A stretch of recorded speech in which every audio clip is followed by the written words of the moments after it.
बात पर पहला क्वेश्चन आपके सामने ये रहा, जल्दी से।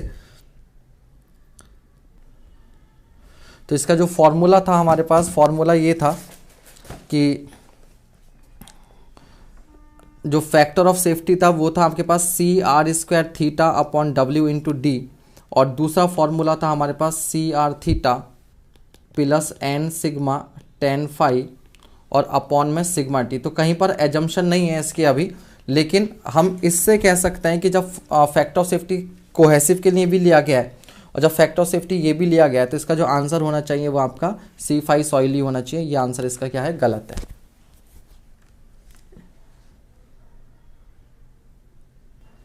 अगला सवाल, an excavation is made with a vertical face in a clay soil which has C U बराबर 50 किलो न्यूटन पर मीटर स्क्वायर, गामा बराबर 18, एस एन बराबर इतना, the maximum depth of a stable excavation will be nearly. जल्दी जल्दी कीजिए भाई, फटाफट सॉल्व कीजिए।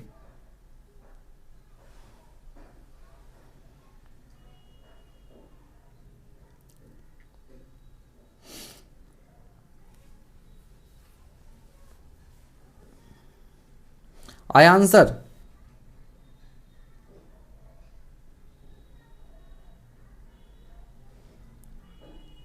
आंसर ए आ गया, वेरी गुड। आगे बढ़ते हैं। तो फॉर्मूला क्या है आपके पास, S N is equals to सीधे सीधे क्या लगाएंगे हम, C upon gamma S C, वहां से आपके पास एच सी आ जाएगा 10.6 मीटर। ठीक है, जल्दी अगला सवाल कीजिए फटाफट।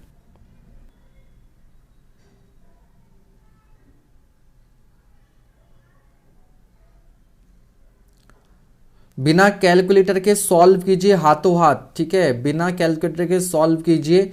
एक बार ये सारे फॉर्मूले पर अगर आपने इन क्वेश्चंस को कर लिया, इन्हीं में से क्वेश्चन आपको डायरेक्टली एग्जाम में रखा रखा है मिलेगा।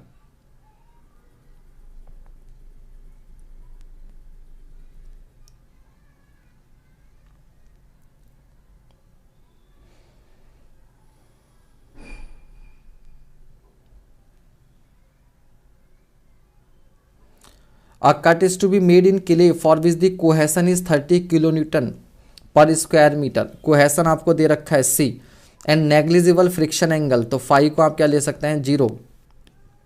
If the density of soil, gamma आपको दे रखा है, and the factor of safety F आपको दे रखा है 1.5। The maximum depth for a cutting of side slope. ठीक है, मैक्सिमम डेप्थ आपसे पूछी हुई है और आपको स्टेबिलिटी नंबर दे रखा है 0.17। तो बेसिकली एस एन बराबर क्या होता है, सी अपॉन गामा एच सी होता है ना, एच सी होता है। लेकिन जब फैक्टर ऑफ सेफ्टी दिया होता है तो यहां पर एच सी के प्लेस पर आप उसको क्या लिख सकते हैं, factor of safety into H लिख सकते हैं। ठीक है, तो यहां से आपके पास क्या आ जाएगा, एच। तो जो सेम फॉर्मूला आपने अभी यूज किया था उसी में बस केवल जरा सा चेंज कर देना है आपने, एच सी की जगह एफ सी इंटू एच लिख देंगे तो आंसर आपका आ जाएगा 5.88। आंसर आ जाएगा 5.88। ठीक है सर, आज लास्ट वाले chapter foundation stability of slope, इससे क्वेश्चन ज़्यादा मिलेंगे। तो देखिएगा, कोहेसन आपको दिया हुआ है, गामा आपको दिया हुआ है, स्टेबिलिटी नंबर आपको दिया हुआ है, एफ सी आपको दिया हुआ है। फॉर्मूला लगाएंगे आप, एस एन बराबर C upon gamma F C H.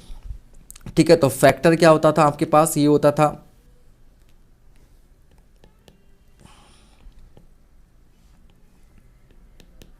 H is equals to होता था आपके पास एच सी अपॉन एफ। तो आप एच सी को रिप्लेस कर सकते हो एच इंटू एफ से, एच इंटू एफ से रिप्लेस कर सकते हैं। ठीक है, तो ये आ जाएगा।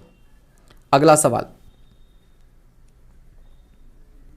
The factor of safety of N infinite slope in a sand deposit is found to be 1.732. The angle of shearing resistance of the sand is 30 degree. The average slope of the sand deposit is given by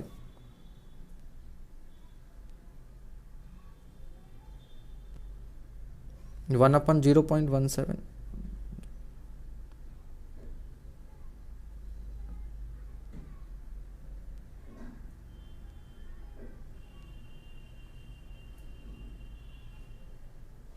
ये 1/0.17 क्या दे रहे हो आप, उसका exact value निकाल दे रहे हो क्या कैलकुलेटर से? अच्छा, tan इनवर्स की फॉर्म में हमें देना है। तो फैक्टर ऑफ सेफ्टी क्या होता था हमारे पास, tan फाई अपॉन 10 बीटा होता था। क्या होता था? 10 फाई अपॉन 10 बीटा होता था। ठीक है, तो आपके पास जो सिग्मा था वो क्या निकाला था हमने? Gamma Z cos square beta निकाला था। टाउ क्या निकाला था? Gamma Z sign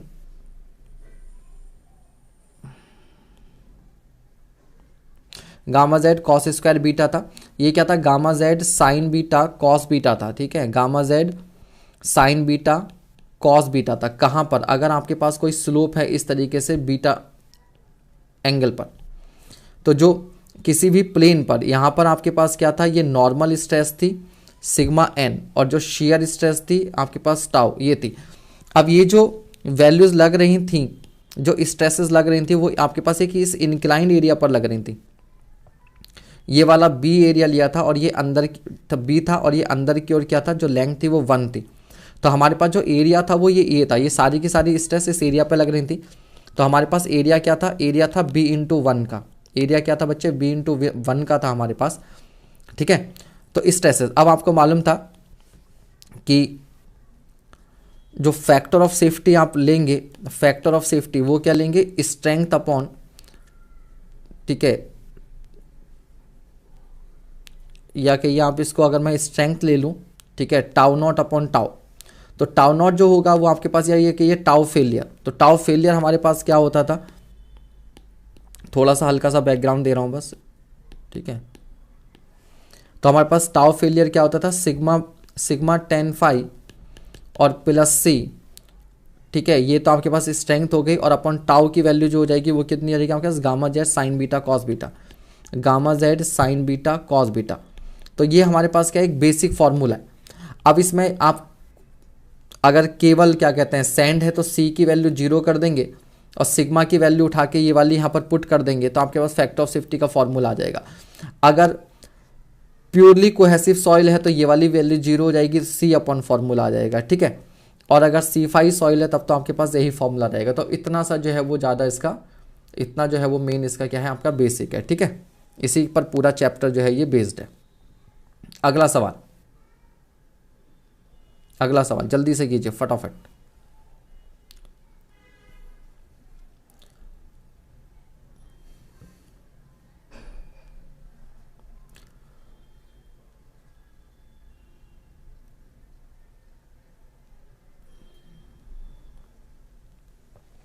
a 10 metre deep canal is constructed.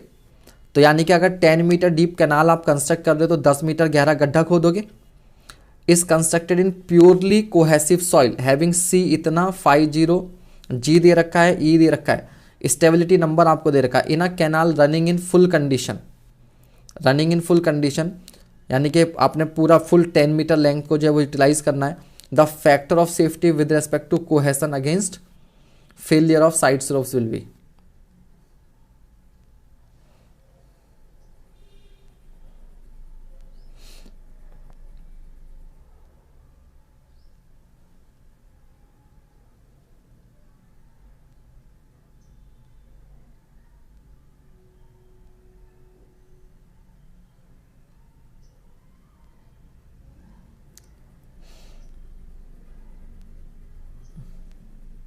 हाँ जी, आया किसी का?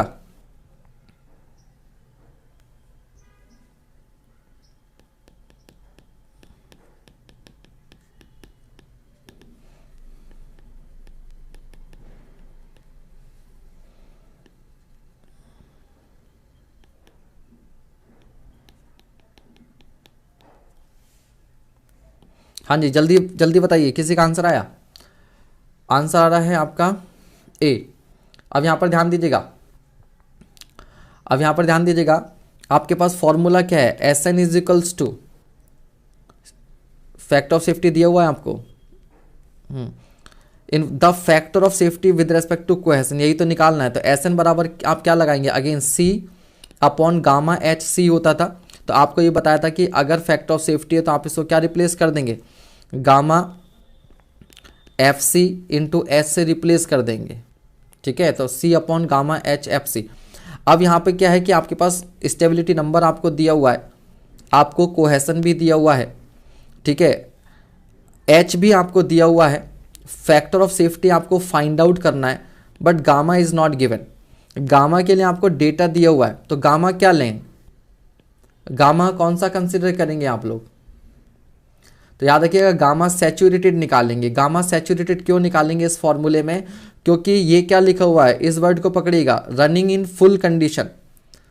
जब फुल कंडीशन यानी कि पूरी भरकर जब ये कैनाल फ्लो करेगी तो सॉइल क्या होगी, सैचुरेटेड स्टेज में होगी। किस में होगी, सैचुरेटेड स्टेज में होगी।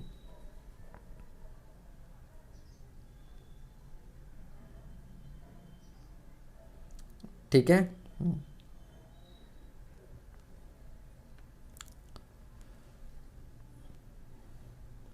गामा सबमर्ज तब यूज करते हैं जब tan phi upon tan beta वाला फॉर्मूला होता है। जब tan phi upon tan beta वाला फॉर्मूला होता है तब वहां पर हम लोग गामा सबमर्ज यूज करते हैं। ठीक है, यहां पर आप गामा सेट यूज करेंगे। आंसर सी आ रहा है, कुछ बच्चों का ए आ रहा है, कुछ का आंसर ए आ रहा है, कुछ का सी आ रहा है। क्रॉस चेक कीजिए भैया जल्दी से।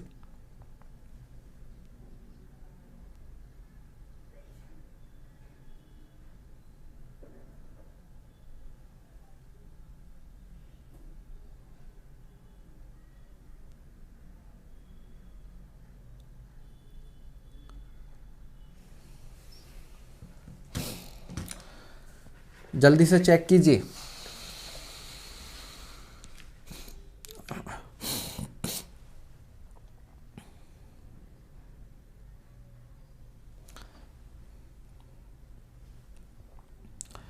देखो जब वाटर टेबल ग्राउंड लेवल, जब हम लोग ये वाला फॉर्मूला यूज करते थे ना, एफ एस बराबर gamma dash upon gamma sat into tan phi upon tan beta, तब आप गामा डैश यूज करोगे। यहां पे क्या यूज करोगे आप, गामा सेट यूज करोगे। आंसर आएगा 1, आंसर होगा 1।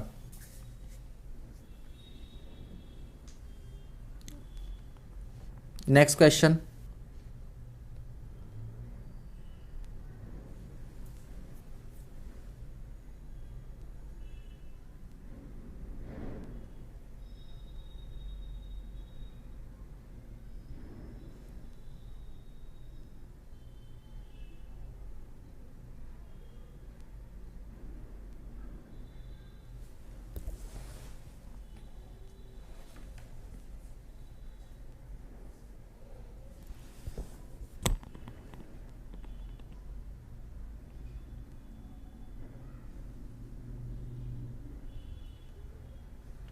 A slope is to be constructed at an angle of 30 degree to the horizontal from a soil having the properties। Cohesion आपको दिया हुआ है 15, गामा आपको दिया है 19, टेलर्स स्टेबिलिटी नंबर आपको दिया हुआ है। If a factor of safety with respect to cohesion of 1.5 is required.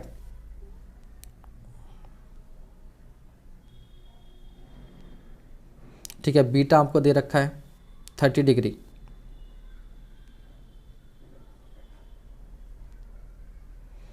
Safe height of slope आपसे पूछी हुई है। अगेन सेम फॉर्मूला लगाएंगे आप, सेम फॉर्मूला लगाएंगे।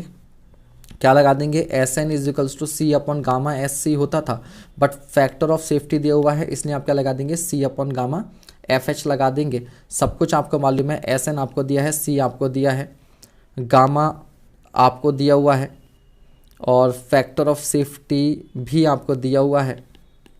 एच निकाल देंगे। अच्छा, यहाँ पर जो फैक्टर ऑफ सेफ्टी ब्रैकेट में लिखा है विद रेस्पेक्ट टू कोहेशन, तो आपको बताया गया था कि चाहे कोहेशन के रेस्पेक्ट में हो या चाहे हाइट के रेस्पेक्ट में हो, फैक्टर ऑफ सेफ्टी जो होता है वो सेम होता है। फैक्टर ऑफ सेफ्टी क्या होता है, सेम होता है दोनों के रेस्पेक्ट में। ठीक है, तो आंसर आपका क्या रहेगा 11.44। नेक्स्ट क्वेश्चन कीजिए।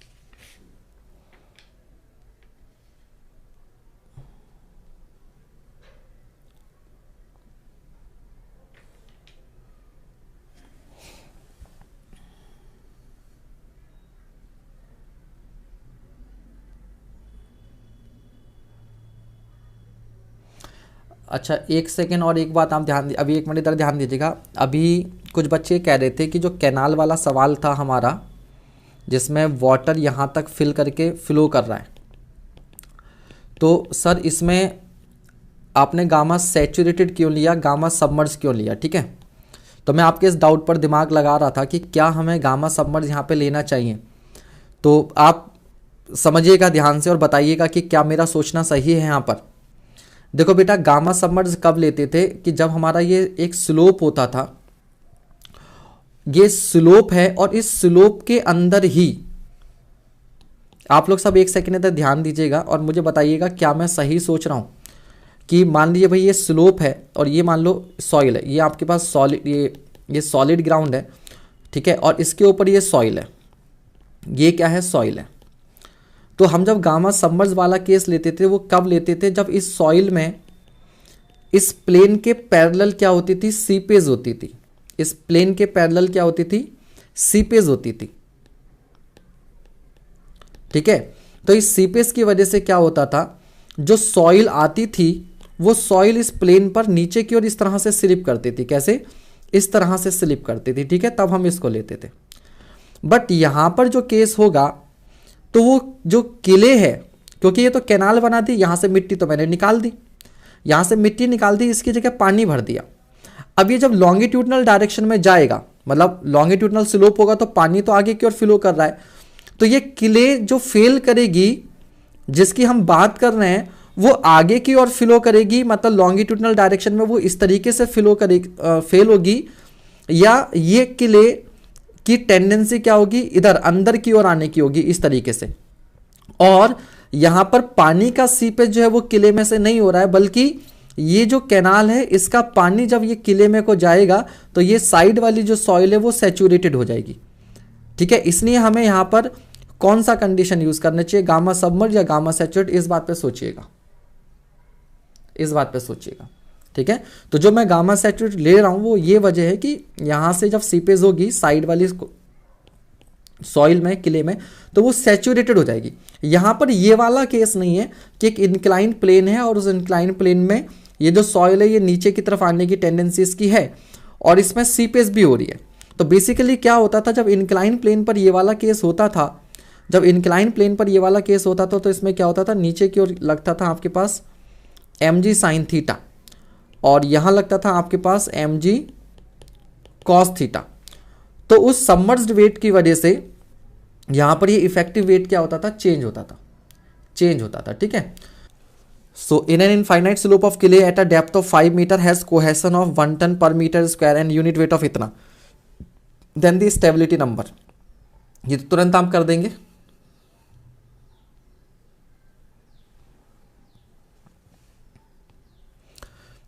If an infinite slope of clay at a depth of 5 meter has cohesion of इतना, unit weight इतना, then the stability number। तो Sn बराबर क्या होता था हमारे पास, C अपॉन गामा SC होता था।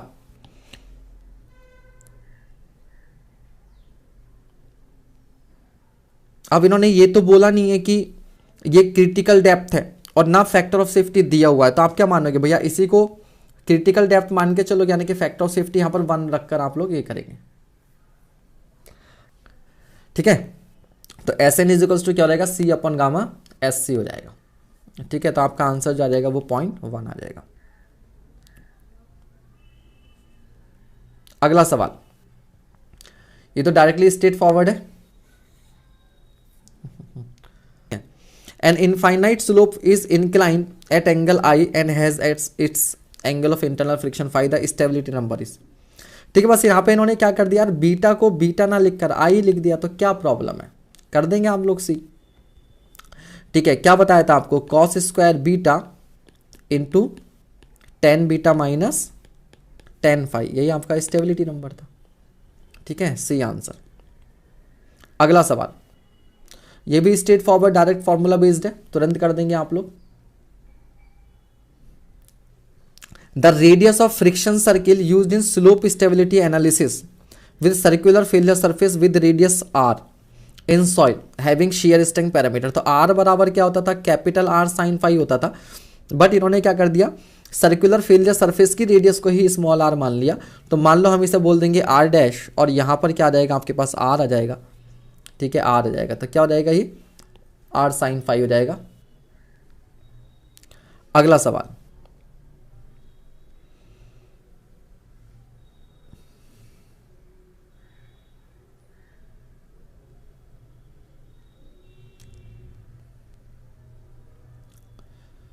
Net ultimate bearing capacity of a soil is, net ultimate bearing capacity of a soil is 25 ton पर मीटर स्क्वायर, तो नेट बियरिंग कैपेसिटी आपको दे रखी है, एंड डेंसिटी आपको दे रखी है 1.7 टन पर meter. The safe bearing capacity at 1 meter below the ground surface taking a factor of 3, कर दोगे फटाफट, केवल बेसिक आपका क्या है ये डेफिनेशन का क्वेश्चन है।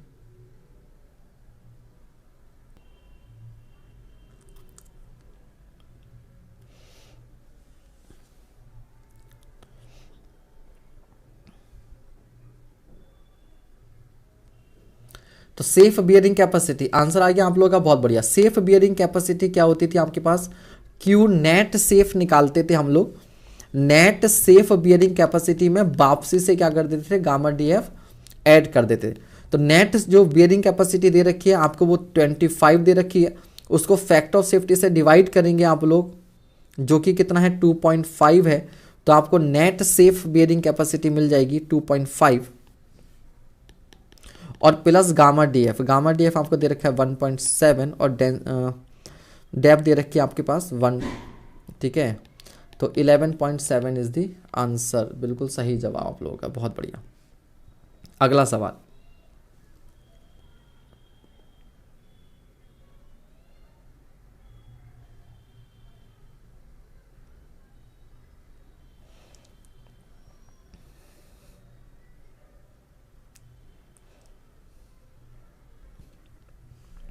A width of a square footing resting on clay is doubled. Convert to original footing. Ultimate bearing capacity will be increased by.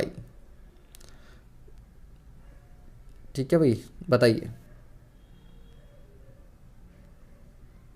तो आंसर शून्य बटे सन्नाटा, क्यों? क्योंकि Q अल्टीमेट क्या था आपके पास, CNC plus gamma D F N Q plus half gamma B N gamma. अब क्ले के लिए आपका एन गामा 0 होता था, एन क्यू 1 होता था, और ये आपके पास 5.7 होता था। बट यहाँ पर क्योंकि रेस्टिंग ऑन क्ले है तो गामा डी एफ भी 0 हो जाएगा, तो ये वाली टर्म भी क्या हो गई 0 हो गई, तो बाकी दोनों टर्म 0 हो गई, बचा सी एन सी। सी में कोहेसन और एन सी है, दोनों कांस्टेंट है, किसी भी डायमेंशन का कोई इफेक्ट नहीं पड़ेगा, तो 0%। अगला सवाल,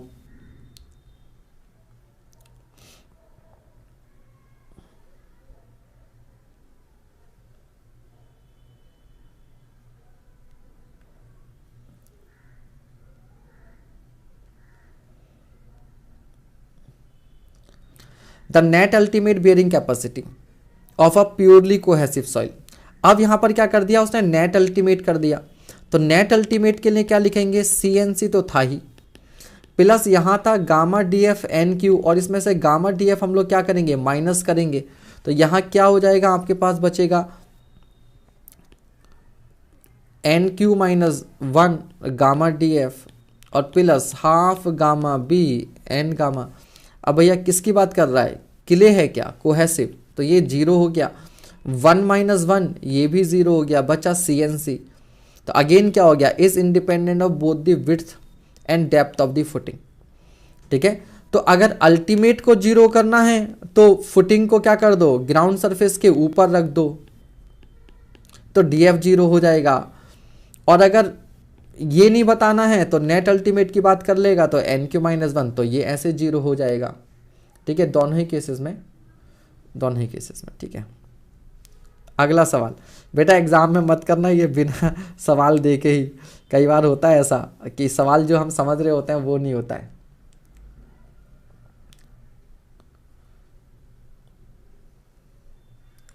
अगला सवाल,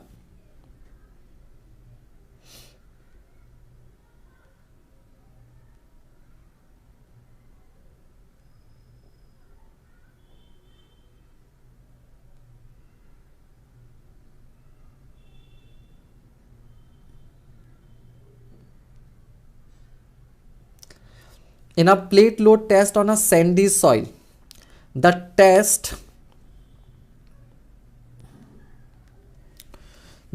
plate of 60 by 60 centimeter undergoes a settlement of 5 mm at a pressure of 12 into 10 is to power 4. What will be the expected settlement of footing? तो settlement of foundation upon settlement of footing is equals to width of foundation upon width of plate into, अब क्या हो जाएगा, उल्टा कर दीजिए, BP plus 0.3 upon width of foundation plus 0.3 और इस पूरे का क्या कर दीजिएगा होल स्क्वायर, आपका आ जाएगा आंसर। आंसर आ गया। नवाब साहब कह रहे हैं डी आंसर आ रहा है। मैसेज रिट्रैक्टेड, आंसर हो गया लगता है गलत। ठीक है, जल्दी जल्दी सॉल्व कीजिए भैया। ये आंसर ये क्या 2 बच्चों के क्यों आ रहे हैं, बाकी सब क्यों नहीं कर रहे हैं?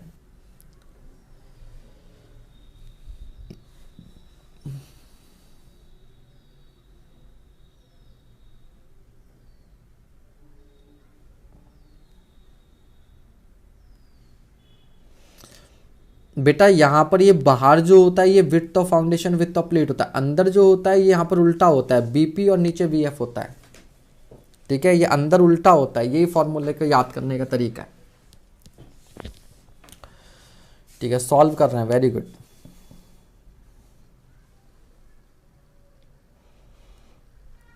तो आंसर ए आ रहा है सबका।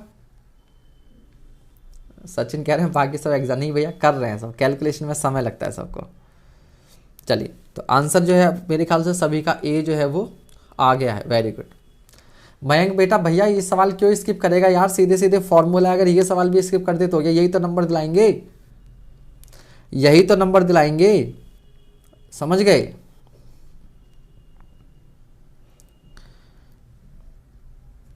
इन फॉर्मूलों को याद रखना है बच्चे, यही नंबर दिलाएंगे,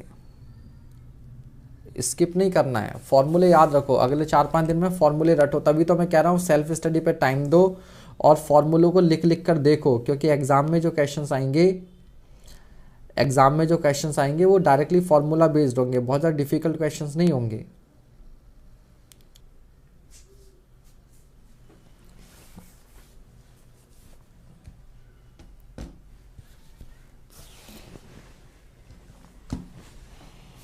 अगला सवाल,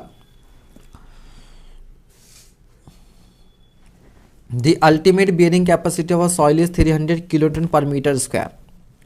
ठीक है, तो आपके पास क्या दे रखा है, अल्टीमेट बियरिंग कैपेसिटी यानी कि QU दे रखा है। The depth of foundation is 1 metre, depth दे रखी है।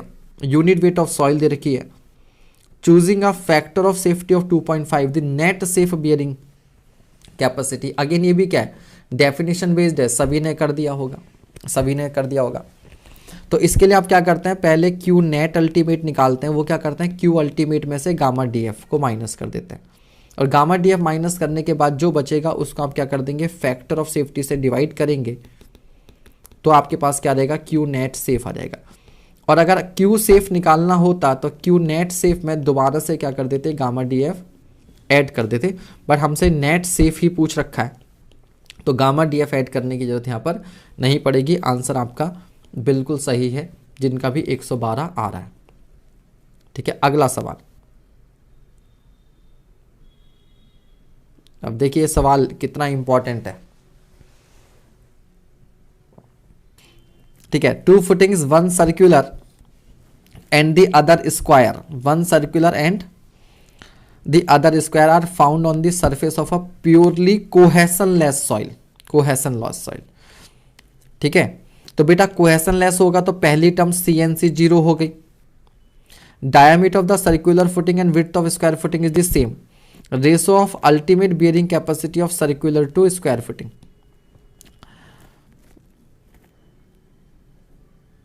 Are found on the surface. इसको भी समझो, ऑन दी सरफेस पर है तो डेप्थ ऑफ फाउंडेशन 0 हो गई, तो दूसरी टर्म भी 0।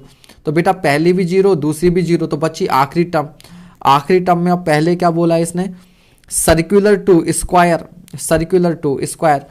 तो स्ट्रिप फुटिंग के लिए होता था 0.5 गामा बी एन गामा। जब हम लोग स्क्वायर के लिए करते थे तो क्या बचता था, 0.4 गामा बी एन गामा। और जब इस सर्किल के लिए करते थे तो कितना होता, 0.3 गामा बी एन गामा। अब ये बी और डी जो है वो सेम है, तो ये पूरी टर्म क्या हो जाएगी, कैंसिल आउट हो जाएगी, तो 0.3 अपॉन 0.4 यानी कि आपका 0.75।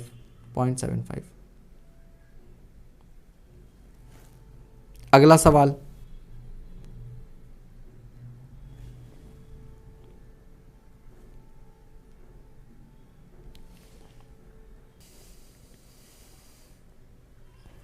ultimate bearing capacity Q foundation of a square footing 2.5 meter wide resting at 1.5 meter depth in a sandy soil having unit weight gamma बराबर इतना NQ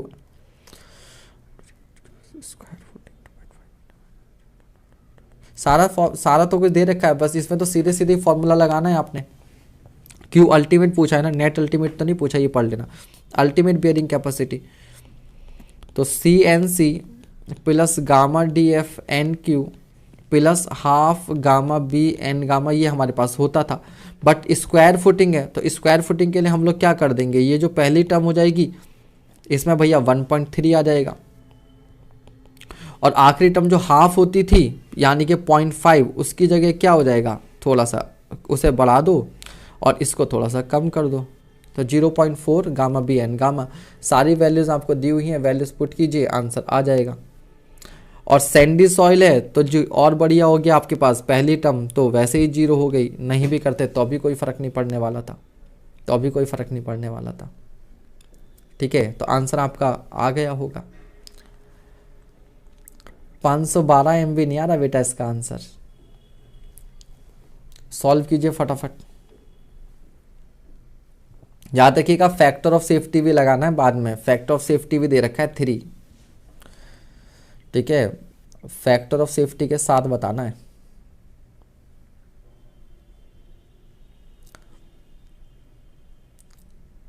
हाँ, तो आंसर आने लगे हैं बच्चों के, आनंद, प्रज्ञा, आदित्य, प्रदीप, बहुत बढ़िया। हाँ, तो आंसर क्या हो जाएगा इसका, बी हो जाएगा आपके पास 585। मयंक भाई सॉल्व करके आंसर भी दे यार, खाली इस सब से थोड़ा ना काम चलेगा बेटा।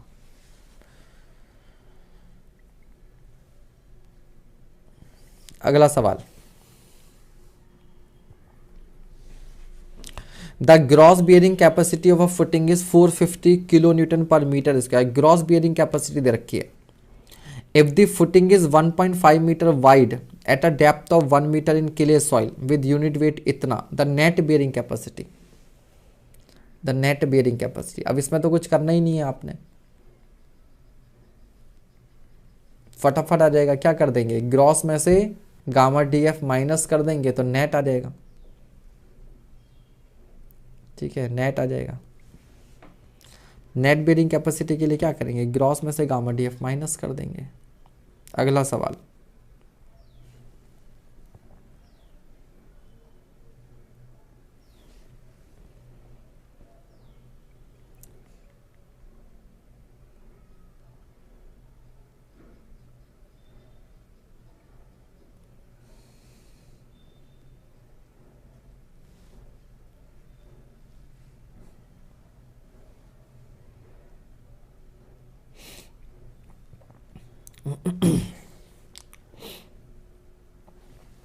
A wooden pile is being driven with a drop hammer. Weight आपको दे रखा है 20 kilo Newton and having a free fall 1.0 meter. The penetration in the last below is 5 mm. The load carrying capacity of pile as per engineering news formula. ठीक है, answer आ गया। चलिए, तो बेटा वेट दिया है आपको, अब याद रखिएगा जो हाइट होती थी वो सेंटीमीटर में होती थी, और ये जो पर बिलो जो सेट होता था वो भी आपका सेंटीमीटर में होता था, ठीक है। फॉर्मूला आपके पास ये है, Q allowable WH upon factor of safety into S plus 6। Factor of safety याद रखना 6 से डायरेक्टली अलग से पूछता भी है कि फैक्टर ऑफ सेफ्टी ही कितना है, तो 6 होता है, तो बस वैल्यूज आपने पुट करनी है, आंसर आ जाना है, ठीक है, आंसर आ जाना है। कितनों को फॉर्मूला याद था, सच बताना, कितनों को फॉर्मूला याद था या याद है, फॉर्मूला कितनों को याद है, और फैक्टर ऑफ सेफ्टी कितनों को याद है इसका।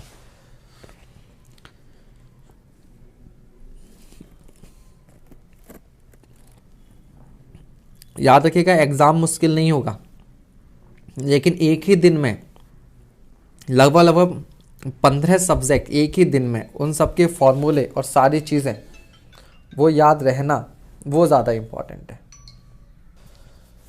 तो contact pressure for a rigid footing resting on clay at the edge and the centre are respectively. तो जब रिजिड फुटिंग होती थी, आंसर आप लोग का बिल्कुल सही आ रहा है।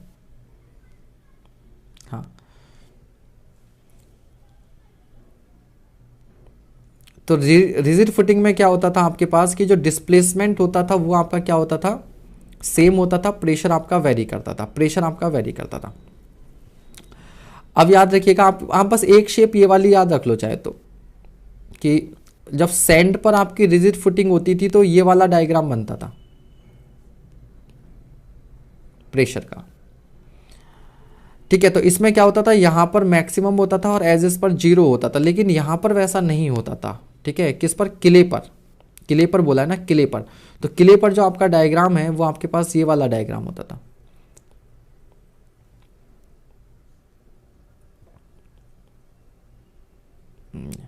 तो यहां पर एक्चुअल में प्रेशर 0 नहीं होता था, मिडिल में मिनिमम होता था और एजेस पर आपका मैक्सिमम होता था।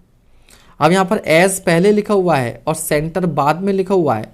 ठीक है, इसलिए मैक्सिमम एंड मिनिमम ये होगा। ठीक है,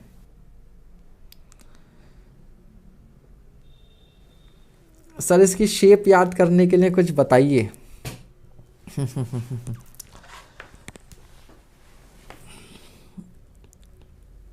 SSR सैंड स्माइल रिजिड,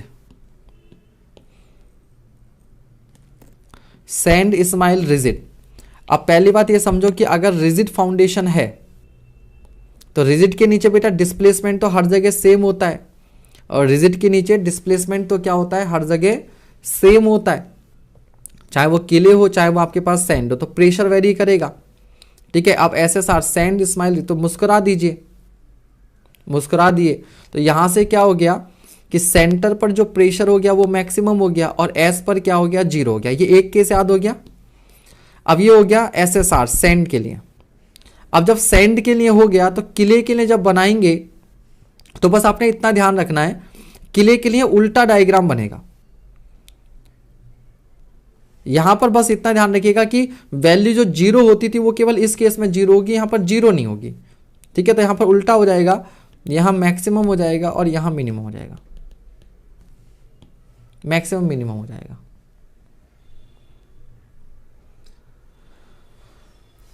ठीक है भैया, बाकी आप अपने कुछ भी तरीका बना सकते हैं, उससे हो जाएगा। यहां पर किसके लिए था, रिजिड फुटिंग के लिए था, रिजिड फुटिंग के लिए। अब आपका है फ्लेक्सिबल फुटिंग के लिए, फ्लेक्सिबल फुटिंग के लिए। तो फ्लेक्सिबल फुटिंग के लिए उल्टा हो जाता था। फ्लेक्सिबल फुटिंग के लिए क्या होता था, उल्टा हो जाता था। यहां पर रिजिड में आपका क्या था, डिफ्लेक्शन सेम था, डिफ्लेक्शन जो था वो सेम था, प्रेशर वेरी करता था। फ्लेक्सिबल में क्या होता है, प्रेशर यूनिफॉर्म होता है। तो ठीक है, फ्लेक्सिबल के लिए अब इसका उल्टा कर देंगे, वहां पर प्रेशर यूनिफॉर्म हो जाएगा और डिफ्लेक्शन जो है वो आपका अलग अलग होगा, डिफ्लेक्शन आपका क्या होगा, अलग अलग।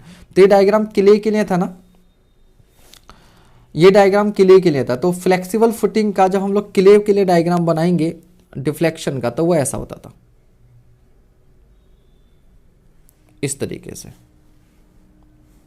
इस तरीके से। ठीक है, तो यहां पर आपके पास मैक्सिमम हो जाएगा और एजेस पर मिनिमम हो जाएगा। ठीक है, और रिजिड के केस में आपके पास ये डायग्राम हो जाता था।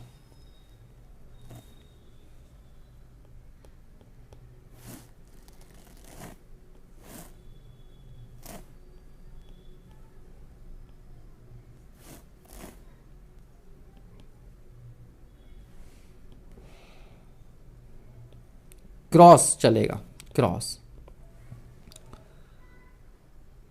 हाँ, किले में सेटलमेंट वेरी करेगा और सैंड में नहीं, क्ले में सेटलमेंट वेरी करेगा और सैंड में प्रेशर वेरी नहीं करेगा। रिजिड फाउंडेशन के केस में, रिजिड के केस में प्रेशर वेरी करेगा और फ्लेक्सिबल के केस में वो क्ले और सैंड की जगह फ्लेक्सिबल और रिजिड होगा। ठीक है, इसमें आपको कंफ्यूजन हो जाएगा, तो ध्यान रखना। चलो अभी कोई क्वेश्चन आएगा तो उसमें डायग्राम होंगे, उससे बता दूंगा, चारों डायग्राम बनाने पड़ेंगे। चलिए अगला सवाल। हाँ,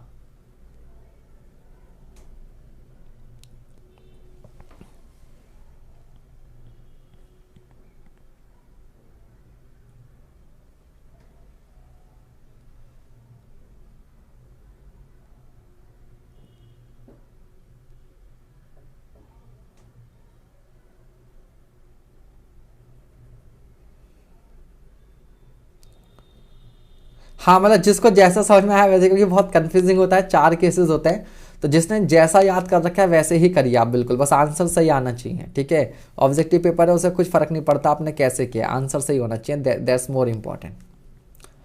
तो the diameter of enlarged bore और bulb for under deemed piles use in expensive soils is generally taken as. अब देखिएगा, हालांकि इसका आंसर आपको सबको मालूम है 2 से 3, बट यहां पर एक चीज मैं और बता रहा हूं कि जैसे जो बच्चे बाउंड्री पर होते हैं, तुक्का लगाने का भी जैसे एक तरीका होता है, तो एलिमिनेशन भी एक तरीका होता है ना। तो देखिएगा ये क्या है, 1000 mm, तो the diameter of enlarged bore और bulb for under deemed piles use in expensive soil is generally taken as. ठीक है, तो यहां पर क्या हो रखा है कि जो बाकी ऑप्शन है वो पाइल्स ऑफ डायमीटर के टर्म्स में बता रखे हैं, और ये क्या बता रखा है आपके पास, लेंथ के टर्म में बता रखा है। तो आप डी को और ए को तो आप एलिमिनेट कर सकते हो, क्योंकि डायमीटर है तो उसको क्या करना है, डायमीटर से ही कंपेयर करना है, डायमीटर से ही कंपेयर करना है। ठीक है, तो आप एलिमिनेशन भी कर सकते हैं। हाँ, फोटो भी याद है, वेरी गुड, ये रहा फोटो। ठीक है, तो ये पाइल शाफ्ट का डायमीटर डी, तो जो बल्ब होगा डी डैश वो 2 से 3 गुना होता है। सर मेरे फोन में लेक्चर 1 मिनट लैग से करता है। रिफ्रेश कर लो बेटा। अगला सवाल।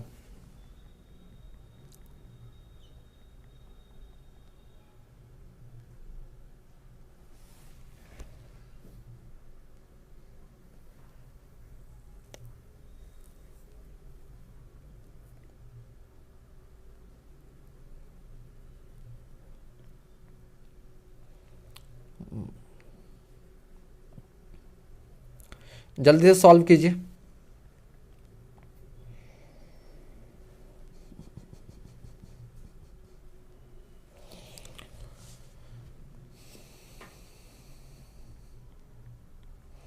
A 30 centimeter diameter friction pile is embedded 10 meter into a homogeneous consolidated deposit.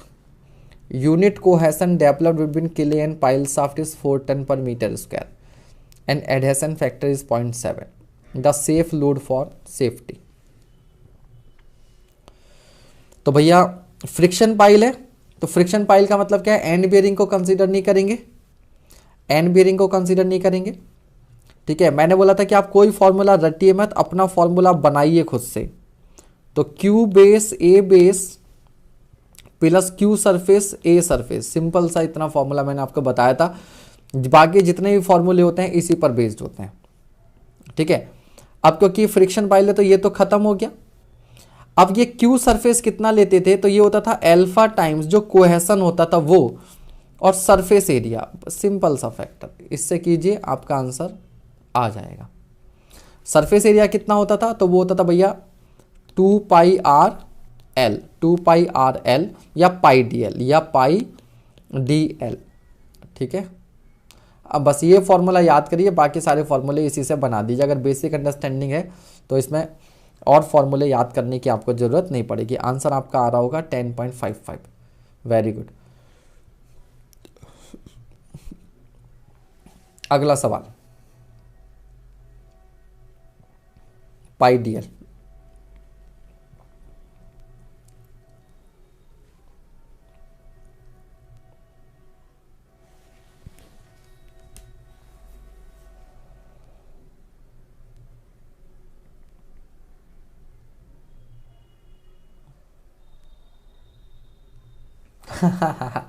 भी तो कह रहे हैं सर ये जो डीप फाउंडेशन आपने समझाया है ये एक फॉर्मूले से सब जान दे सकते हैं इस कॉन्सेप्ट के लिए। जाननी चाहिए भैया, बस सिलेक्शन ले लो, ठीक है, बस ये चाहिए।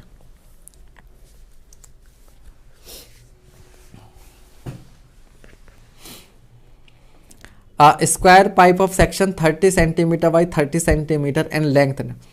मतलब ये समझ लो मुझे जितना भी आता है थोड़ा बहुत, मैंने इसने पिछले 8-10 महीने में मैंने कोई कॉन्सेप्ट आपसे छुपाया नहीं, जो मुझे आता था मेरी बेस्ट ऑफ नॉलेज में, एक एक चीज़ एक एक ट्रिक जो मैंने सीखी खुद से पढ़ पढ़ कर, जितना भी मुझे आता है मैंने वो सब यहाँ पर जो है वो मेरे इन लेक्चर्स में आ गया है।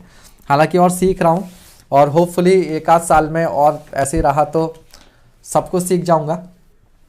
क्या हुआ फिर भी बहुत टाइम से जैसे ना मैं इन सब्जेक्ट के बिल्कुल टच में नहीं था, environment, hydrology, irrigation, soil mechanics, क्योंकि आपको भी मालूम है टैगपुर पर इतनी भाग दौड़ होती थी, तो वहाँ पर मैं जो सब्जेक्ट लेता था वो एफएम तक ही थे, है ना, मैकेनिक, क्या कहते हैं, आरसीसी, स्टील, सोम, स्ट्रक्चर, ये सब, तो सारा टाइम उन्हीं में लगा रहा। अपनी कोचिंग बंद पड़ी थी, अपनी कोचिंग में पढ़ाता भी था तो मेनली यहाँ पर जेई लेवल तक का ही था, तो ये सब्जेक्ट कहीं ना कहीं लैग कर रहे थे, क्योंकि टच में रहते हैं ना चीज़ें, टच में रहते हैं तो सब कुछ बहुत बढ़िया रहता है, जब टच में नहीं रहते हैं तो दिक्कत होती है, तो फिर उस सबको दोबारा तैयार करना पड़ता है। अब इतना टाइम नहीं है, अगर हाँ यही टाइम पहले मिला होता तो शायद मैं ये सब्जेक्ट आपके और बहुत अच्छे तरीके से करवा देता, ये सब्जेक्ट थोड़े और अच्छे तरीके से करवा देता मैं आपके, बस टाइम बहुत लिमिटेड मिला। मतलब क्या 1 महीने में ही हमने सॉइल, एनवायरनमेंट, हाइड्रोलॉजी, इरिगेशन, ठीक है, फिर आरसीसी, स्टील की मैराथन, सब कुछ जो क्या हमने 1 महीने में किया, ठीक है।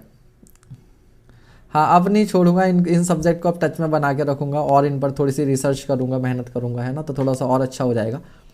तो टाइम मिलता तो बहुत अच्छा और करवा देता, बट जो भी था लिमिटेड, आप लोग भी सब समझ रहे होंगे कि इतने कम टाइम में करना पड़ रहा है, तो थोड़ा बहुत कहीं लैग रहेगा, बट आप लोग उसको थोड़ा सा अपनी मेहनत से फिल कर लीजिएगा, 70-80%, 50% जितना मैंने करवा दिया, उस पर बाकी जो थोड़े गड्ढे रह गए उन्हें आप भरिएगा।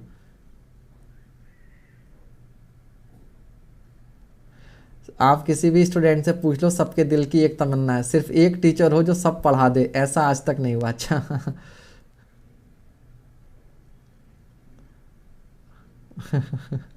चलिए, 8 को भारत बंद है, क्यों है, ऑल इन वन पैकेज। हाँ हमारी, अरे आज भी पानी गिर गया, पानी लेकर आया था वो, आज फिर गिर गया, साइड में रखा था वो, मैंने कहा साइड में तो रखा है, ढक्कन सही से बंद किया नहीं था। बर्तन को जितना मांझो उतना निखरता है।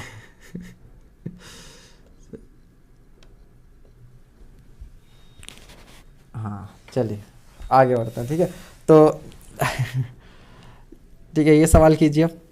तो square pipe of section, square pipe of section 30 centimetre by 30 centimetre and length 10 metre penetrates a deposit of clay having cohesion बराबर इतना एंड द एडिशन फैक्टर इतना, the load carried by this piles. Again same सवाल लगेगा, again same formula लगेगा जो हमने use किया,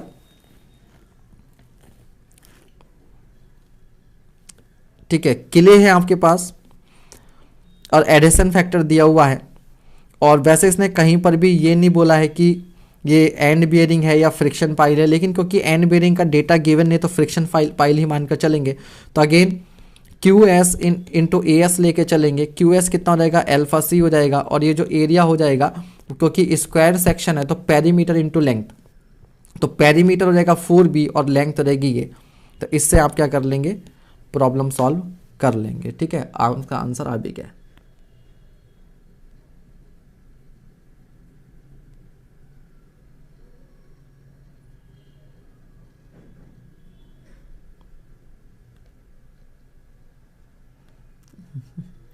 UPSC के लिए नॉन टेकर नहीं ज़्यादा हो जाएगा।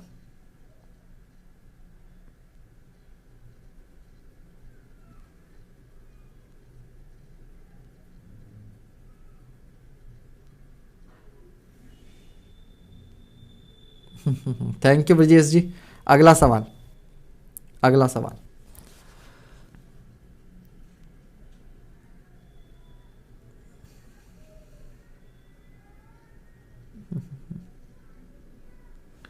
चलिए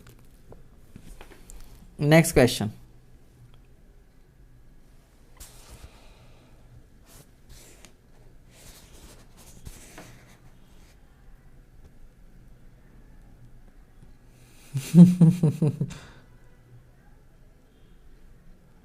हाँ नेक्स्ट क्वेश्चन आ गया रोहित जी, आ गया, कीजिए। A group of 9 piles 12 meter long and 250 mm in diameter is arranged in a square form in clay having undrained shear strength of 30, neglecting bearing at top of the piles and taking adhesion factor इतना, ultimate capacity of all piles in individual action। तो यार ये तो बेवकूफ़ बनाने वाला सवाल है, ठीक है, तो बेवकूफ़ बनाने वाला सवाल है। एक की वैल्यू निकालो और 9 से मल्टीप्लाई कर दो, ठीक है। एक की वैल्यू कैलकुलेट करो सेम फॉर्मूले से और 9 से क्या कर दो, मल्टीप्लाई कर दो, तो वही हो रहेगा 9, ये अल्फा सी इंटू पेरीमीटर इंटू लेंथ कर देंगे, आपके पास आंसर आ जाएगा और आ भी गया होगा आप लोगों का, ठीक है। अगला सवाल,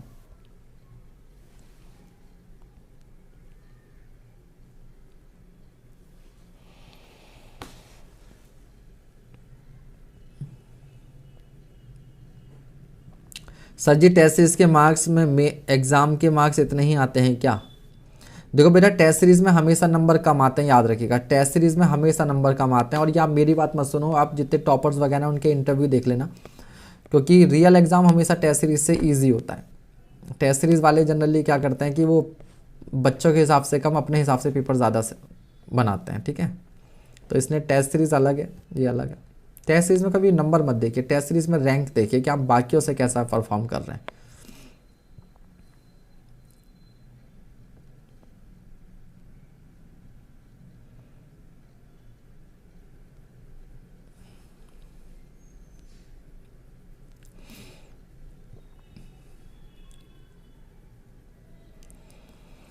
A 30 centimeter diameter friction pile is embedded 10 meter into a homogeneous consolidated deposit.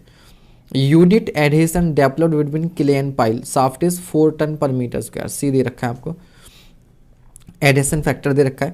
If the factor of safety ये भी दे रखी है, then what would be safe load carrying capacity of friction pile? Again यार सेम चीज़ है, कुछ है ही नहीं इसमें, ठीक है। आंसर आ गया सभी का 8.8T, बिल्कुल वेरी गुड, 8.8T आ रहा होगा, ठीक है। तो अगले 3-4 दिन का समझ गए ना, आपने यही करना है। अब देखो इससे क्या होगा, आपने 3 चैप्टर उठाए, 3 चैप्टर की थ्योरी पढ़ी इस सब्जेक्ट की, उनके क्वेश्चंस कर लिए, अब ये कंसोलिडेट हो गए, ठीक है। अब आपने क्या कर लिया, इनको कंसोलिडेट कर लिया। 3 चैप्टर कल कंसोलिडेट, 3 परसों, 3-3 4-4 चैप्टर करके करेंगे हम लोग, आराम से आपका 20-25 नंबर कवर हो जाएगा, सॉइल परफेक्ट हो जाएगा। इसी तरीके से बाकी सब्जेक्ट करना है। तो पर डे जो जो डिफिकल्ट आपको लग रहा है उसके 2-2 3-3 चैप्टर उठाओ, घंटा आधा घंटा उसकी थ्योरी को दो और बाकी उस पर क्वेश्चन कर लो, हो जाएगा, ठीक है। तो कर सकते हैं। हाँ अगला सवाल,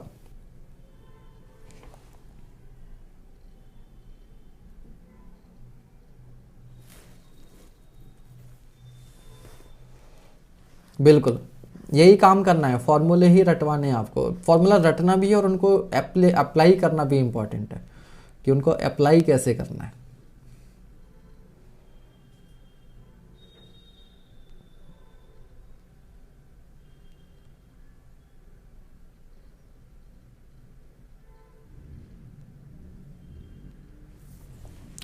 तो consider the following for a rigid footing placed at the ground surface on sand the contact pressure. तो भैया फॉर अ रिजिड फुटिंग है और सैंड पर है, तो क्या बताया था आपको, SSR। तो SSR में मुस्कुरा दीजिए भैया। अब आपका डिस्प्लेसमेंट तो क्या था, कांटेक्ट प्रेशर पूछ रहा है। कांटेक्ट डिस्प्लेसमेंट तो यूनिफॉर्म है, तो कांटेक्ट प्रेशर क्या, मैक्सिमम एट द एजेस, नहीं भैया एजेस पर तो 0 है, तो 1 काट दो, तो जहां 1 आ रहा है खत्म कर दो। इज 0 एट द एजेस, बिल्कुल सही बात है, दूसरा सही है, तो ठीक है, दूसरा तो आपका सही है। डिस्ट्रीब्यूशन इज पैराबोलिक, ओके देखते हैं, पता नहीं। Is uniform through out the base of, नहीं यूनिफॉर्म तो नहीं होता, तो चौथा भी काट दो, 2,3। तो यहां से क्लियर हो गया कि एजेस पर 0, बीच में मैक्सिमम और कैसा? पैराबोलिक। पैराबोलिक, ठीक है। अगला सवाल,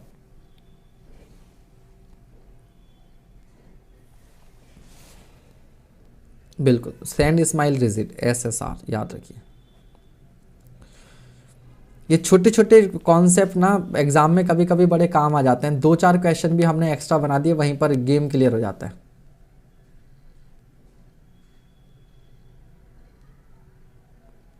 हाँ ये तो बात है कि मारियो की डीपी अलग ही चमक रही है, बाकी सबकी डीपी दिखे ना दिखे। 3 बजे क्या पढ़ के आना बेटा? एनवायरमेंट, हाइड्रोलॉजी, इरिगेशन, ये ज्यादा पढ़ के आना। ESE, elimination services. CPM तो कल सुबह के लिए पढ़ना है।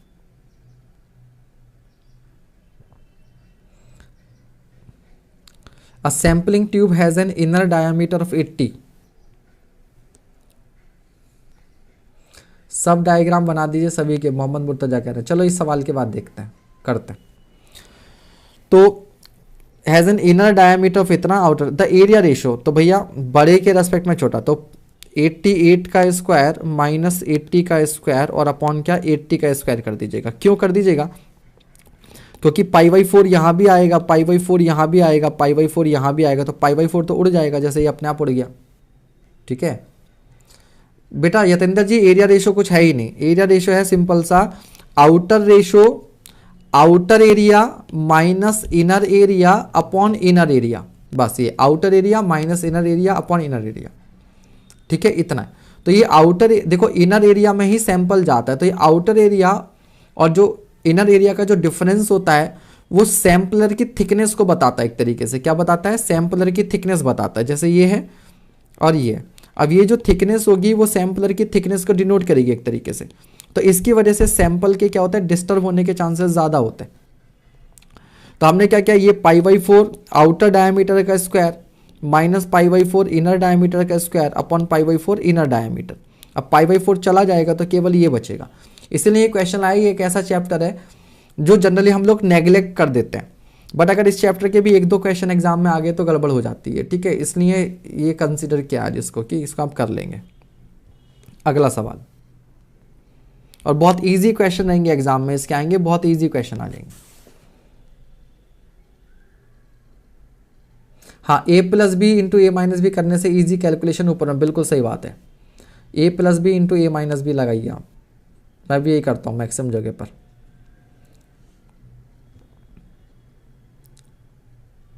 तो during a sampling operation the drive sampler is advance 600 mm and length of the sample recovered is इतना, व्हाट इज रिकवरी रेशियो? अरे यार 525/600 कर दीजिएगा, 525/600। अब मैं देखो इस तरह के क्वेश्चन बता रहा हूँ, जिसने कुछ नहीं पढ़ रखा होता उसके लिए मैं बताता हूँ। देखो बेटा याद रखना, जब 2 नंबर हमारे पास x और y होते हैं, तो मैंने कहा x और y पर 4 सिंपल से आपके पास ऑपरेशन होते हैं, x + y, x - y, x upon y, x गुणा y, या इसको y अपॉन x भी कर सकते हो एंड सो ऑन। तो जब इस तरह से केवल ये डेटा दिया हो और आपको कुछ समझ में ना आए, तो दोनों को जोड़ो, कोई ऑप्शन है नहीं, दोनों का डिफरेंस है नहीं, दोनों को मल्टीप्लाई करके है नहीं, तो डिवाइड करके देख लो, या तो 600/525 या 525/600। ठीक है, ये उससे भी नहीं आए तो ज़्यादा से ज़्यादा क्या हो सकता है, या तो फिर उन दोनों का एवरेज हो सकता है, ठीक है, या दोनों का मल्टीप्लाई करके अंडर रूट हो सकता है। ये एक और लेवल पर चले गए, तो ये भी एक तरीका होता है।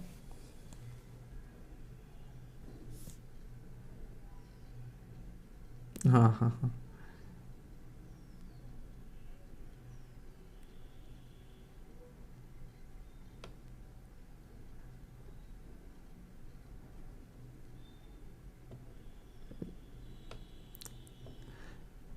मेरे लिए वही बड़ी बात है, मतलब मैं किस सेंस में। ठीक है, तो चलो, तो यहाँ पे कभी कभी इस तरीके से भी 1-2 क्वेश्चन एग्जाम में एक्स्ट्रा आप निकाल के ले आ सकते हो। तो इसका आंसर क्या रहेगा बेटा? Length of sample recovered upon length of drive sample. ठीक है, अगला सवाल, अगला सवाल। रूट लेना नहीं आता? अरे पीयूष भाई क्या मजाक कर रहे हो।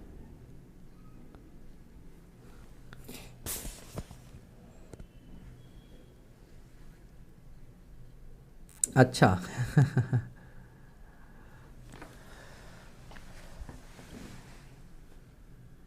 अभी डायग्राम बना देंगे, इस सॉइल वाला पार्ट निपट जाए बालक, ठीक है, अभी बनाएंगे आपके वो सारे डायग्राम एक बार बना के दिखा दूंगा, डोंट वरी। एक और ट्रिक भी बता दूंगा उसमें, फिर एक और ट्रिक भी बता दूंगा, चिंता मत करो, वेट कर लो।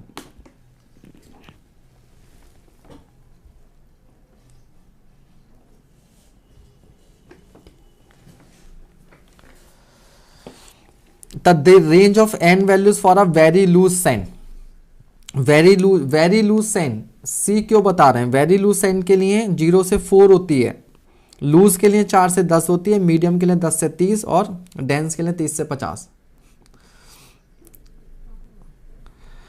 डेंस के लिए 30 से 50, ठीक है। तो आंसर जो होगा इसका क्या होता है आपका? ए होता है। अब ये टेबल ही गलत बनी हो तो अलग बात है।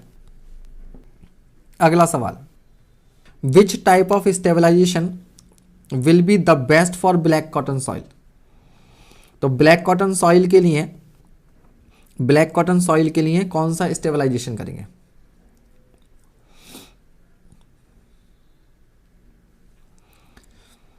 तो सबको पता है, ठीक है, soil lime stabilization, soil lime stabilization, ठीक है।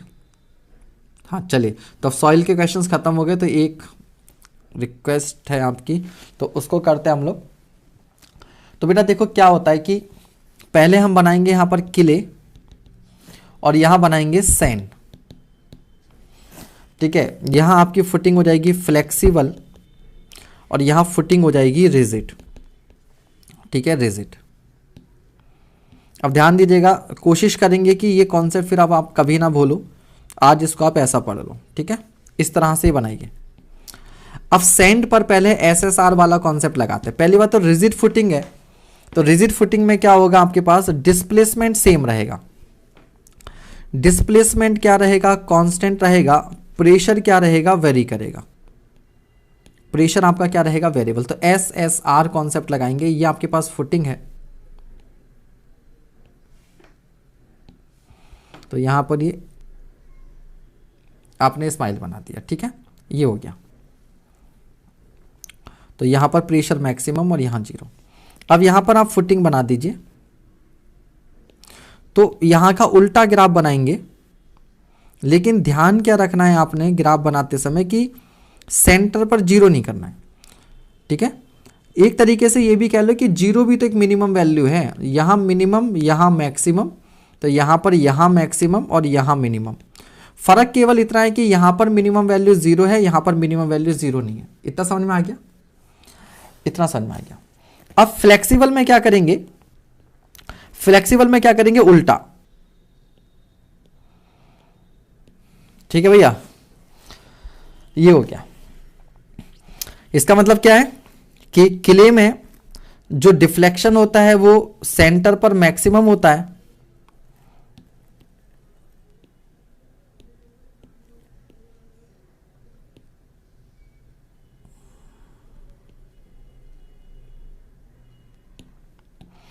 ठीक है। यहां पर सेंटर पर डिफ्लेक्शन मैक्सिमम होगा और यहां 0 हो जाएगा, और इधर क्या हो जाएगा आपके पास? एजेस पर मैक्सिमम होगा और यहां मिनिमम हो जाएगा। बस एक ये वाला याद रखना है, इससे ये बना लोगे, और ये टेबल फटाफट अगर एग्जाम में क्वेश्चन आता है भूल जाओ तो, और याद रख लो तो अलग ही बात है।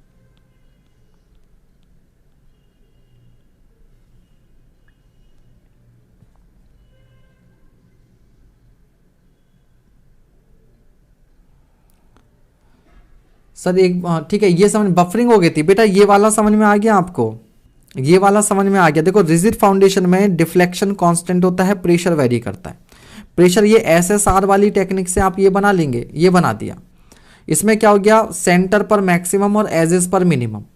अब बस इतना ध्यान रखना कि जब आप किले पर बनाओगे तो ग्राफ इसका उल्टा ऐसा बनेगा, लेकिन अब यानी कि एजेस पर मैक्सिमम और सेंटर पर मिनिमम। फर्क क्या होता है? यहां पर मिनिमम 0 होता है, लेकिन यहां पर मिनिमम तो होता है पर 0 नहीं होती है वैल्यू। फिर आगे ये किले हो गया, ये सेंड हो गया। अब इसको आप यहां ले जाओ और इसको यहां ले जाओ, उल्टा कर दो। तो फ्लेक्सिबल में क्या होता है? डिफ्लेक्शन वेरी करता है, प्रेशर कांस्टेंट रहता है, प्रेशर कांस्टेंट होता है। अभी समझ में आ गया? चलो आगे बढ़ते हैं फटाफट। Which rule is used for the numbering the events in a network sign? तो फुल कर्सन रूल होता है, आपको मालूम है, ठीक है। फुलकरसन, फूल कुमार का सन है ये, ठीक है, फूल कुमार का सन है, फुलकरसन है। अगला सवाल, जल्दी से भैया सॉल्व कीजिए सब लोग इसको।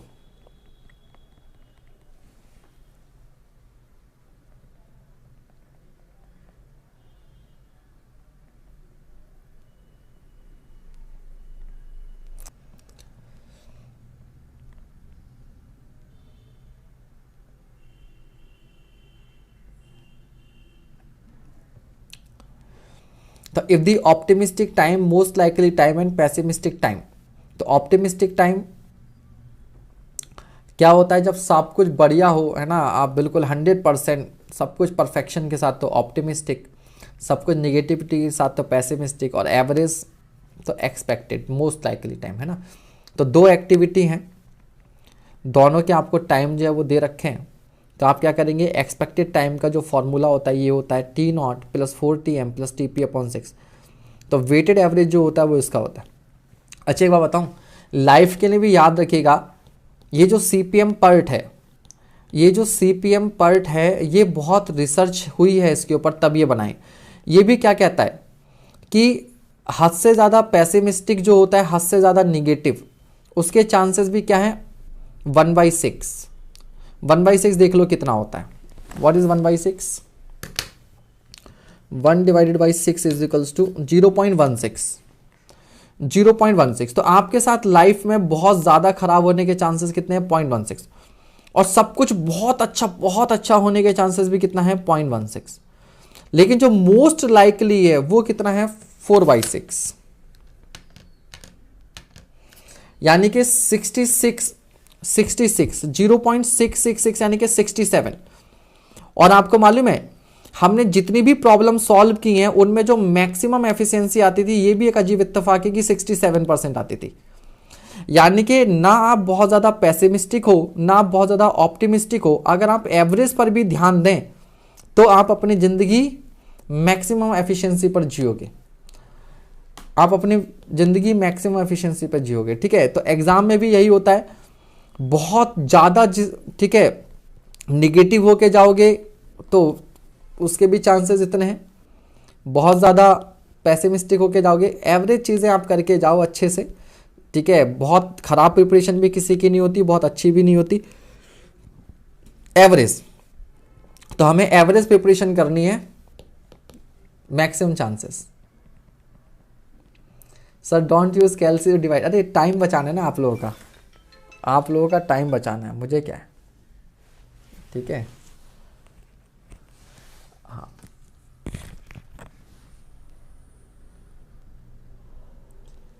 ठीक है, तो चलिए, तो इस बात को ध्यान में रखिएगा।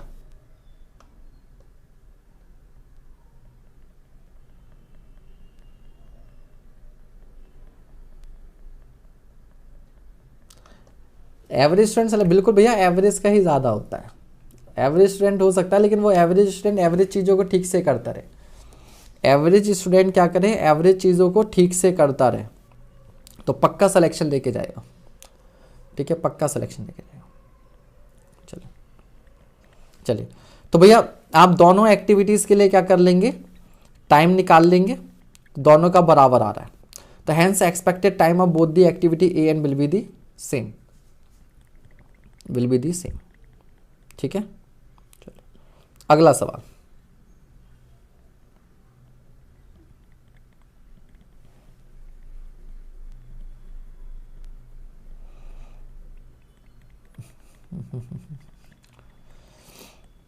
शशांक जरूर होगा, भरोसा रखो अपने ऊपर, अपनी पढ़ाई के ऊपर।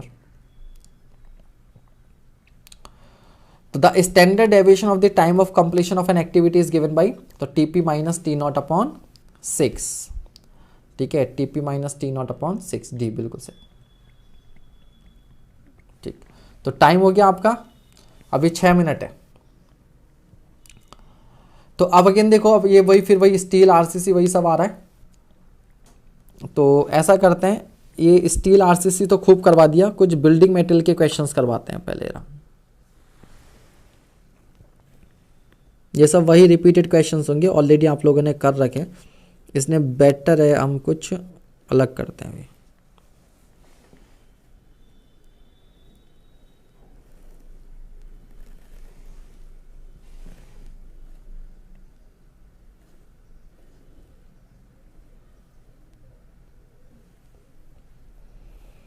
ठीक है भैया, तो ये क्वेश्चन कीजिए आप।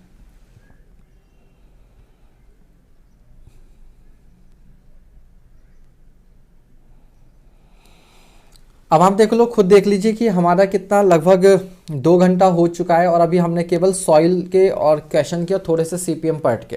तो मैं इसलिए आपको बार बार समझा रहा हूँ कि सेल्फ स्टडी पर ज़्यादा फोकस रखिए।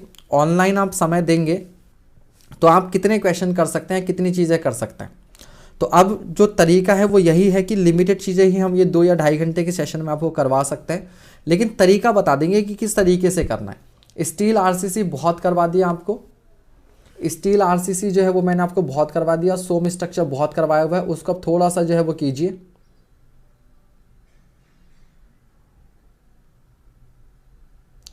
ठीक है, तो थोड़ा सा उन सब्जेक्ट को आप कीजिए, थ्योरी पढ़िए, क्वेश्चन कीजिए, काफ़ी कुछ करवाया हुआ है। और अगले 3 दिन में हम उस पोर्शन को ज़्यादा कवर करते हैं जिसका वेटेज ज़्यादा है, जिसका वेटेज ज़्यादा है और हमने उस पर ध्यान थोड़ा सा कम दिया है, ध्यान जो हमने कम दिया है। ठीक है, तो स्ट्रक्चर में जैसे कुछ बच्चों को डर लग रहा होगा, तो स्ट्रक्चर में बेटा आप डिटर्मिनेसी, इंडिटर्मिनेसी, सिंपल फॉर्मूले खूब करवा दिए। ठीक है, मयंक कह रहा है मेरे पापा बोल रहे हैं कि बेटा तू पढ़ रहा है यही बहुत है। ठीक है, तो डिटर्मिनेसी, इंडिटर्मिनेसी कर लीजिए, मतलब वो सुपरफिशियल चीज़ है। स्ट्रक्चर में बहुत बड़ी चीज़ें नहीं आएंगी। ट्रस्ट में वही आपका जीरो फोर्स मेंबर, एक आध मेथड ऑफ सेक्शन का क्वेश्चन हो गया। ठीक है, स्लोप डिफ्लेक्शन इक्वेशन ही पूछ दे, वही बड़ी बात है। फिक्स्ड एंड मोमेंट्स हो गए, carry over factor, distribution factor, arches के वही 2-4 घिसे पिटे फॉर्मूले हैं, लॉट फेयर कर वही आने हैं। ठीक है, थोड़ा सा फ्लेक्सिबिलिटी, स्टिफनेस वगैरह, तो उनको थोड़ा सा रिवाइज कीजिए, क्वेश्चंस कर सकते हैं। सोम आपको इतनी बार करवा ही रखा है, सोम तो हालांकि मैं खुद भी शायद पढ़ा पढ़ा के पक गया हूँ। आरसीसी स्टील अभी आपको मैराथन करवाई है, दोनों की क्वेश्चंस भी खूब करवाए हैं। तो अब थोड़ा सा उस पोर्शन पर ज़्यादा आपका स्ट्रॉन्ग करवा देते हैं। चलिए, तो the test to check the presence of poorly weathering calcium carbonate, तो आपको मालूम है इसका एसिड टेस्ट, बिल्कुल सही जवाब एसिड टेस्ट। अगला सवाल, for an aggregate to be called cyclopean, ये एसएससी जेई में भी आया था। साइक्लोपियन एग्रीगेट में क्या होता है, आईएलडी बता दें। चलो आईएलडी के देख लेंगे क्वेश्चन। ऐसा ही होगा सुनील कुमार जी, बहुत बड़ी चीज़ें नहीं आएंगी, सिंपल चीज़ें ही आएंगी। बस ये उन सिंपल चीज़ों को आप एग्जाम तक कैलकुलेट करके ले जाओ।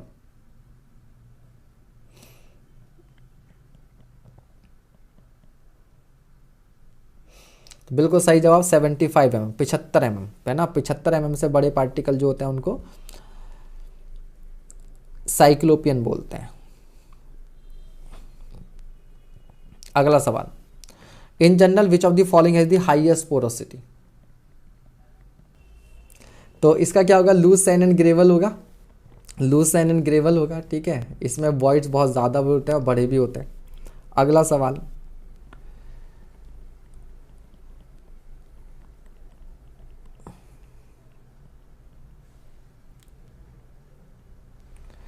Which of the following scales is use for estimating the hardness of stone, तो देखो इसमें कंफ्यूज करेगा मोहर एंड मोहज, गलती में यहाँ पे टिकना हो जाए, it is Mohs not Mohr, not Mohr. अगला सवाल, मोह माया। Which kind of stone is marble, marble किस तरीके का स्टोन है भैया, मार्बल किस तरह का स्टोन है।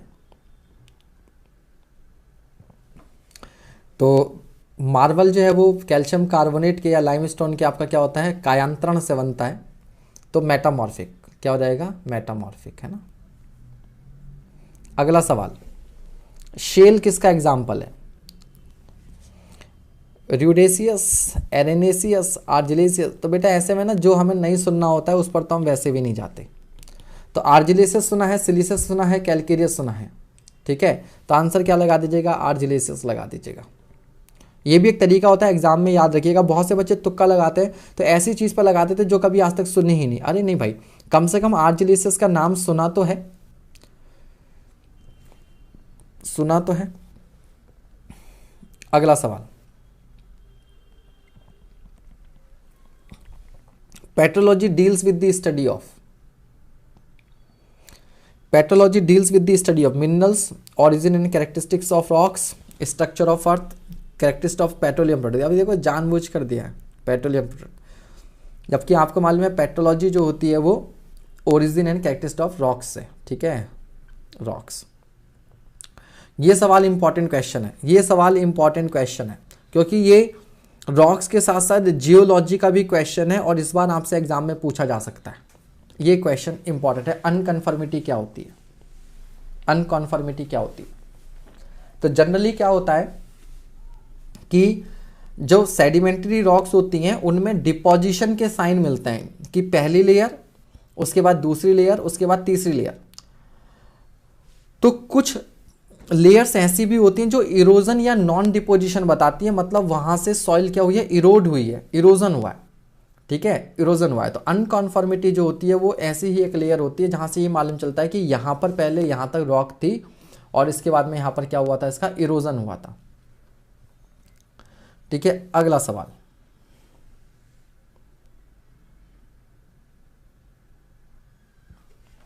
What is the amount of explosive required to fracture a unit volume of rock, ठीक है। रॉक के यूनिट वॉल्यूम को तोड़ने के लिए जो एक्सप्लोजिव का अमाउंट चाहिए होता है उसे क्या कहते हैं?